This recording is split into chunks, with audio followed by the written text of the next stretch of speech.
two competing bills in Madison over whether to legalize medical marijuana, with time running out to even get hearings on those bills. Rebecca Clough goes 360 to see where multiple people stand on the issue.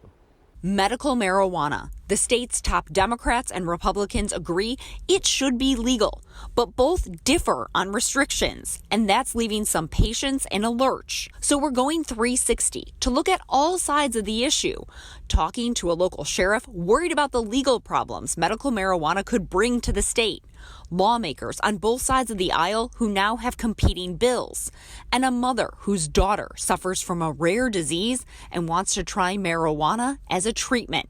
That's where we begin.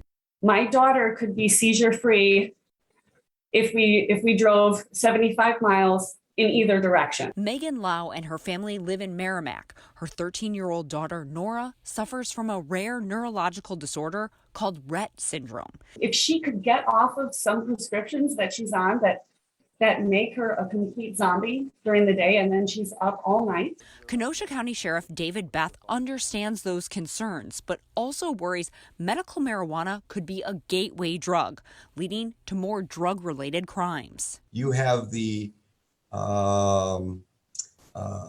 cartels from Mexico coming up, and rather than shipping it up, they actually start producing it in those home states, and they just do black market. On top of that, Sheriff Beth anticipates Wisconsin's problem with driving under the influence to get worse with more drugged driving. Legalizing it is not going to make Wisconsin better. And for the legislators that are looking forward to whatever billion dollars that Illinois makes and throwing that into the coffers here in Wisconsin, you're just adding more complication. Wisconsin is now just one of 13 states where marijuana is not legal, either medically or recreationally. In a 2019 Marquette Law School poll, 83% of Wisconsin voters said they support legalizing medical marijuana, and so do many top Democrat and Republican leaders.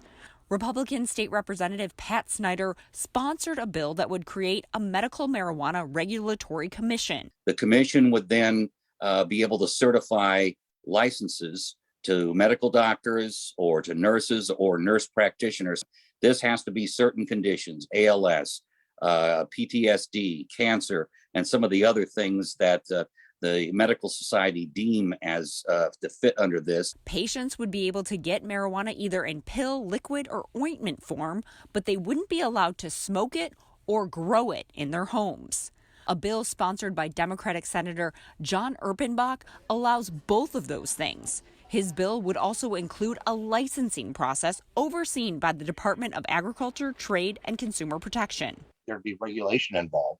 There'd be oversight involved. There'd be a list of what would qualify, what wouldn't qualify, and that would be decided by doctors. The Democratic-sponsored bill would not include a tax. The Republican-sponsored bill would tax producers who sell to dispensaries, but not patients. I don't know why you would call something like medical and then tax it. You know, if you call it somebody's medicine, you shouldn't be taxing it at all.